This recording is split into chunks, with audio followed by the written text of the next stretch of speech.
Okay, now we are on page 3 of our notes for lesson 6.2. We are going to talk about zero order reactions briefly, and then we will talk about the half-life of first order and second order reactions. So zero order process.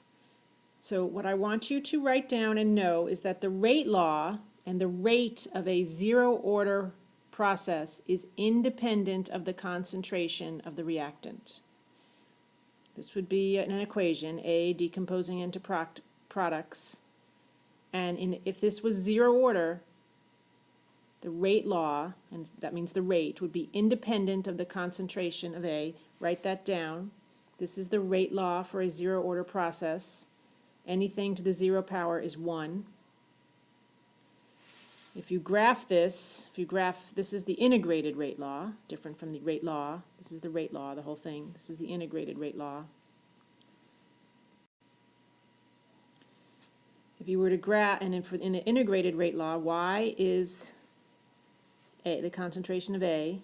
The slope is minus K, and the y-intercept would be the initial concentration. If you graph the concentration of A versus time, and you get a straight line, then that is zero order, meaning it doesn't depend on what the concentration of A is. You can have a strong concentration or very weak. Now what you should know is that a zero order reaction is a bit, it's dependent on the conditions in which it's carried out. So what that means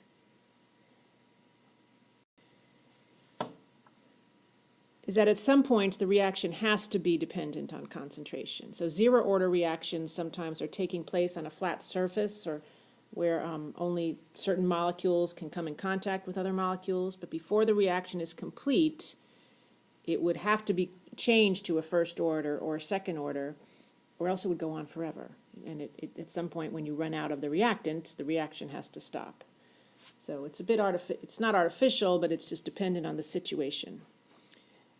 At some point it would change from zero order to a first order. You'll notice you don't have the equation for a zero order process on your equation sheet. So you probably won't have to do math problems with this on the AP test, but you do need to know that a zero order process is independent of concentration. Okay, now we are going to talk about something called half-life. And perhaps at some point in your life, you've heard people talk about radioactive substances and their half-lives. That's what this is. It also applies to non-radioactive things. So that for the definition of half-life, first of all, this is the symbol we use for half-life. T at subscript 1/2. That means that one half of the time has passed. And this is the definition that you will write down. Half-life is defined as the time required for 1/2 of a reactant to react. So let's figure out what the half-life is for this substance that's being graphed. Our initial concentration was 150. So what's half of 150? 150 divided by 2 is 75. How much time did it take to go from 150 to 75? Let's look on our graph. We go over to the line, and we go down to time, and that would be about, I think, 12,500 seconds perhaps on this graph. So half-life is a time. That's why its symbol is T. It's the time that it takes to get to half of the original concentration. Now, something that's interesting is that half-life of first-order processes are not dependent on concentration. So the first-order processes, the actual rate is dependent on concentration, but not the half-life. So let's dig into that a little bit. So for a first-order process, you'd see on your equation sheet that you'll use on the exam, you have this equation, the log of the concentration at any time minus the log of the initial concentration equals minus kT.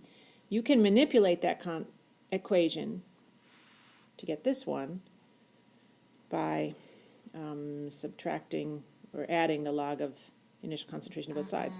And this is an equation. This is an equation that's a line. Y, this looks like Y equals mx plus b. This is the integrated rate law for a first-order process. Clearly, the rate is dependent on concentration here. However, let's evaluate what happens at when the time, 1/2 of the time has passed at the half-life, when 1/2 of the time has passed, we would have, if you take this and you subtract it from, or you use this one, this equation right here. Am I still recording? So when logs are being subtracted, you can actually divide them. So this equation right here can be rewritten as the log of AT over A0 equals minus KT. So at time 1/2, when 1/2 of the time has passed, this would still be the initial concentration, but the concentration when 1/2 of the time has passed, well, let me say that better. The concentration at the half-life is half of the initial concentration, and that's what this means, the half-life. So when you have 1/2 of the initial concentration, that's the half-life. And at that point, when you have 1/2 of the initial concentration, if you write this like this, you can see that these cancel. So then what you have is the log of 1/2 equals minus K times the half-life time. The log of 1/2, the natural log of the half, is minus 0.693. So substitute that in. That equals minus K times the half-life time. Rearranging this, you get, if you multiply both sides by -1, 0.693 equals K times the half-life time. Now this is what is on, well actually, then if you divide both sides by K here, you get this in blue. This equation is on your equation sheet for the AP exam. This you need to use. This equation shows you that the time required for a half-life to take place is dependent only on the rate constant for a first-order process. So that's important. It's an important relationship. We're going to use that right now. Actually, first we're just going to mention, we've looked at some first-order processes in these videos. An important first-order process is radioactive decay. And the half-life of any type of radioactive decay is not dependent on how much of that substance you have or its concentration, just time. So when you spill some uranium in your living room, it's going to decay and become non-radioactive at a rate that depends only on its rate constant. Has nothing to do with how much radium you have there. Anyway, that's just one type of process that is not dependent, where the half-life, it's an example, is not dependent on concentration. Okay, so now we're going to do a first-order half-life problem to examine how the half-life, or to use the fact that the half-life is only dependent on the rate constant. Here we have an equation. Here the arrow is supposed to be in here. Where the arrow is. This is a first-order process, so I'm telling you that. And we need to use the graph to estimate the half-life for this reaction. So half-life is defined, again, as defined as the time when the initial concentration has decreased by half. So let's go over here. Our initial concentration is 0.1. 0.1 divided by 5 is 0.05. 0.05, well, how long did it take to go from 0.1 to 0.5?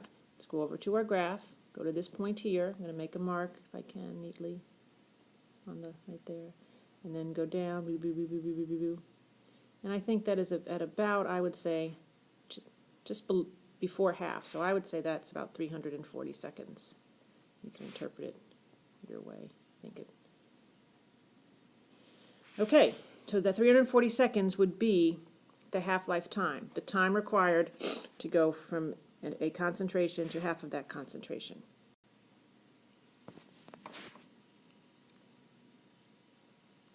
The second part of this problem is we want to use the half-life, which we just calculated as T1/2 equals 340 seconds, to calculate the rate constant for this reaction. Well, we have our equation on our equation sheet as T1/2 equals 0.693 over K. We don't have to memorize that. It's on our sheet. If we want to calculate the rate constant, that's K. So K will be equal to 0.693 divided by t1/2, and t1/2 is 340 seconds.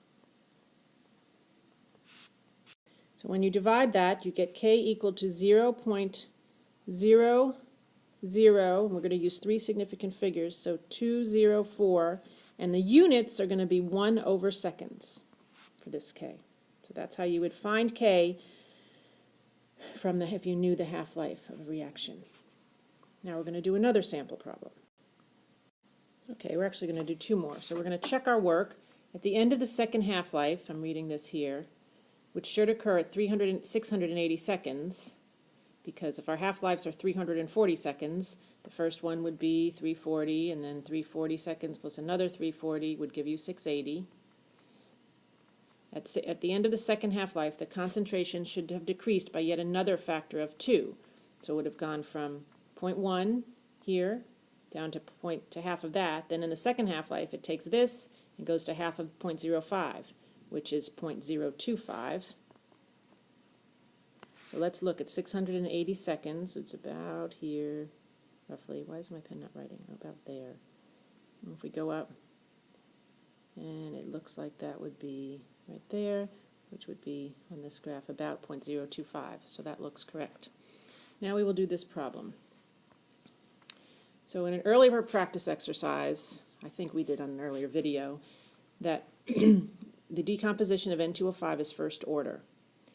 And when N2O5 is decomposing, okay, so this is decomposing under first order kinetics. They tell us K is this. If we want to find, and they want to ask how long it will take a sample that has 2 atmospheres of N2O5 to reach a partial pressure of 380 torr. And pressure, because pressure is caused by molecules bouncing around, is analogous to concentration. So the first thing we want to do is find out the half-life, so we can figure out how fast this is decreasing. Half-life is going to be equal, since this is first order, equal to 0.693 over 3.4 times 10 to the minus 5, 1/seconds. If we divide that, that is equal to, I had to make it a little smaller, that is equal to 20,000, if I did this right, 382 seconds. Since this is 1/seconds here, this goes into the numerator. And if you divide, since if you use stoichiometry, there are 60 seconds in a minute, and there are 60 minutes in an hour. So if you divide this number by 60 times 60, you're dividing by 3,600, then this is equal to 5.7 hours, okay, because our seconds cancel and our minutes cancel. Now, we started with 2 atmospheres up here, and they're asking how quickly will it go to 380 torrs. Well, those units are not the same. But 1 atmosphere is 760 torr. You should know that. Actually, that might be on our equation sheet. That is on the equation sheet under gas laws. So if you have 1 atmosphere is equal to 760 torrs, then 2 atmospheres is equal to, let's see if I can do this, 1,520, right? That's right. So 1,520 torr to go down to 380 torr. And then I'm going to have to create a new table here. Okay, so I just made my graph bigger to give myself more room. So now we know we're starting with 1,520 torr. That's our initial concentration. Okay, after 5.7 hours, we will have half of that concentration. So 1,520 divided by 2 is 760 torr. And I've labeled this as I'm calculating. This is my concentration table, this is my line, this is time, and this is the half-life. So after the first half-life, I've gone from 1,520 to 760, but I want to get to 380 over here. So I'm going to do another half-life, which will be another 5.7 hours. And that will be my second half-life, and I'm going to cut 760 in half. Well, half of 760 is 380. So we need 2 half-lives to get to 380 torr, and that is a total in time, 5.7 plus 5.7 which is 11.4 hours. So the answer, well, they tell you 11, so we'll round to that.